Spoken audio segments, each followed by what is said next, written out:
নমস্কার বন্ধুরা, অন্নপূর্ণা যোজনার আবেদন করার পরেও যদি আপনার অ্যাপ্লিকেশান রিজেক্টেড হয়ে থাকে তাহলে কিন্তু এই ভিডিওটি আপনার জন্য খুবই গুরুত্বপূর্ণ হতে চলেছে। কারণ নথি যাচাইয়ের পর 17 লক্ষর বেশি আবেদন খারিজ করা হয়েছে। কিন্তু এখন প্রশ্ন হচ্ছে, কেন এত আবেদন রিজেক্ট হলো, আর আপনার অ্যাপ্লিকেশান রিজেক্টেড হলে কি নতুন করে আবার আবেদন করতে পারবেন? আজকের ভিডিওতে আমি খুব সহজ ভাষায় পুরো বিষয়টি বুঝিয়ে বলছি। 17ই আগস্ট থেকে অন্নপূর্ণা যোজনার তৃতীয় কিস্তির প্রথম দফার টাকা দেওয়ার কাজ শুরু হয়ে গেছে। অর্থাৎ 10ই জুলাই পর্যন্ত যারা আবেদন করেছিলেন এবং যাদের অ্যাপ্লিকেশান অ্যাকসেপ্ট করা হয়েছিল তাদের কিন্তু ব্যাংকের অ্যাকাউন্টেতে 3,000 টাকা করে দেওয়া হচ্ছে। সরকারের তরফে জানানো হয়েছে প্রায় 1,62,00,000 অ্যাপ্লিকেশান যাচাই করা হয়েছে। এর মধ্যে প্রায় 17 লক্ষ অ্যাপ্লিকেশান বাতিল হয়ে গেছে। আর ভেরিফিকেশনের পরে 1,45,00,000 মহিলা এই পর্যায়ে টাকা পাওয়ার জন্য এলিজিবল হয়েছে। এজন্য প্রায় 4,350 কোটি টাকা বরাদ্দ করা হয়েছে।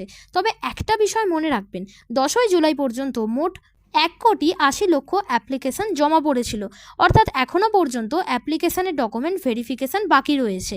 আর যারা 11ই জুলাই থেকে 31শে জুলাইয়ের মধ্যে আবেদন করেছিলেন তাদের ডকুমেন্ট ভেরিফিকেশান শেষ হওয়ার পরেও 30শে সেপ্টেম্বরের মধ্যে পেমেন্ট পাওয়ার কথা জানানো হয়েছে।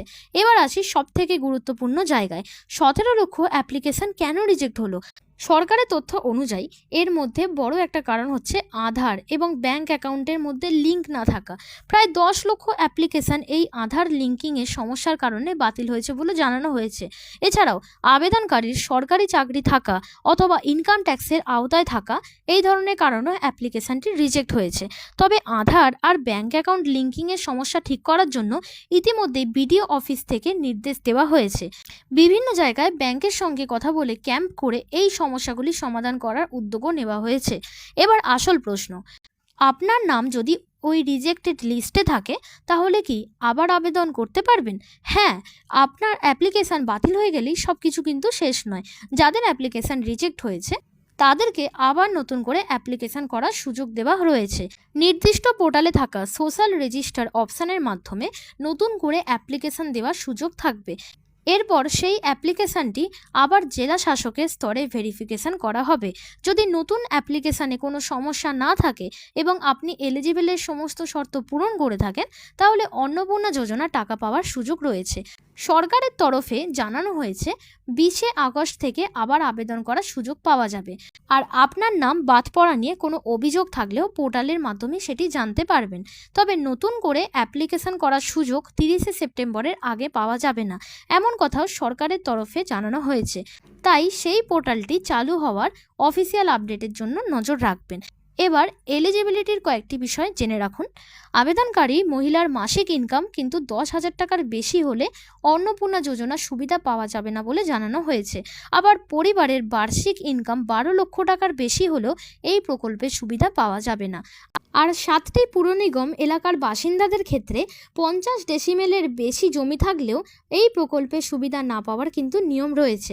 তবে গ্রামীণ এলাকার জমির ক্ষেত্রে কিছুটা ছাড় থাকার কথাও জানানো হয়েছে। আর এখন যারা ইতিমধ্যেই এলিজিবল হিসাবে বিবেচিত হয়েছেন তাদের ব্যাংকের অ্যাকাউন্টেতে 20শে আগস্টের মধ্যে টাকা পৌঁছে যাওয়ার কথা। আর যাদের অ্যাপ্লিকেশান রিজেক্ট হয়েছে তাদের জন্য কিন্তু আবার অ্যাপ্লিকেশান এবং কমপ্লেন করার সুযোগ রয়েছে।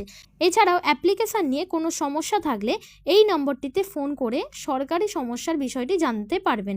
নাম্বারটি হচ্ছে 8282082820।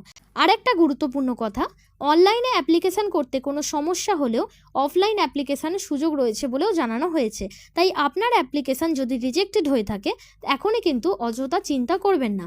আগে রিজেকশনের কারণটা বুঝুন, আধার এবং ব্যাংকের অ্যাকাউন্টে লিঙ্কিং আছে কিনা সেটা একবার দেখুন এবং পোর্টাল আবার চালু হলে পরবর্তী প্রসেসটি ফলো করুন। আপনার অ্যাপ্লিকেশান অ্যাপ্রুভড, রিজেক্টেড নাকি আন্ডার ভেরিফিকেশান আমাকে কিন্তু অবশ্যই কমেন্ট করে জানাবেন।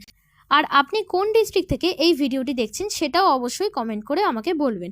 আর পরবর্তী ভিডিওতে আমি আপনাদেরকে বলবো যাদের অ্যাপ্লিকেশান এখন রিজেক্টেড দেখাচ্ছে তারা এখন কি করবেন না করবেন, আমি সেগুলো সমস্ত কিছু স্টেপ বাই স্টেপ আলোচনা করে দেবো। তাই সেই ভিডিওটি অবশ্যই দেখার জন্য আমাদের চ্যানেলটিকে সাবস্ক্রাইব করে রাখুন যাতে পরের আপডেটটি আপনি মিস না করেন। ধন্যবাদ।